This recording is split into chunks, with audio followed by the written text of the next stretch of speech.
মাঝে মধ্যে রান্না করতে একদমই ইচ্ছে হয় না, আর যখন রান্না করতে ইচ্ছে হয় না তখন আমি রান্না করে ফেলি ইচ্ছে মতো রেসিপি। আর এই ইচ্ছে মতো রেসিপির জন্য আপনাদের তেমন কোনো ইনগ্রেডিয়েন্ট লাগবে না, শুধু আপনাদের হাতের কাছে যা আছে তাই দিয়ে আপনারা রান্না করতে পারবেন ইচ্ছে মতো রেসিপি। সব থেকে মজার বিষয় যেটা হচ্ছে, এই ইচ্ছে মতো রেসিপি রান্নার জন্য আপনাদের কোনো প্রসেস অবলম্বন করতে হবে না, যখন যেটা ইচ্ছে হবে তখন সেটা ঢেলে দিতে পারবেন কড়াইতে। তো আমিও সেটাই করছি, যে যখন যেটা মনে পড়ছে তখন সেটা ঢেলে দিচ্ছি। সেটা কাঁচা মাছ, ভাজা মাছ বা শুটকি মাছ, যে মাছই থাকুক সেটা ঢেলে দিবেন। আর সাথে হচ্ছে পেঁয়াজ, কাঁচা লঙ্কা কুচি, পেঁয়াজ কুচি, রসুন কুচি যেটা থাকবে সেটা দিয়ে দিবেন।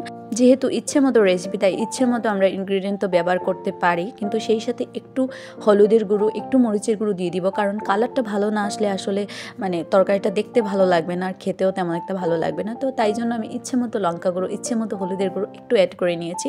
তারপরে ইচ্ছে মতো সেইটাকে ভেজে নেবেন, কারণ ভাজাটাও ডিপেন্ড করে আপনার ইচ্ছের উপর।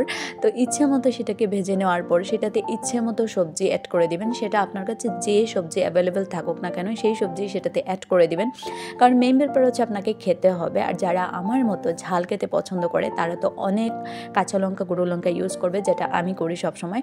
তো সেইটাতে তারপরে এই সবজিগুলো দেওয়ার পর একটু ইচ্ছে মতো কষিয়ে নেবেন।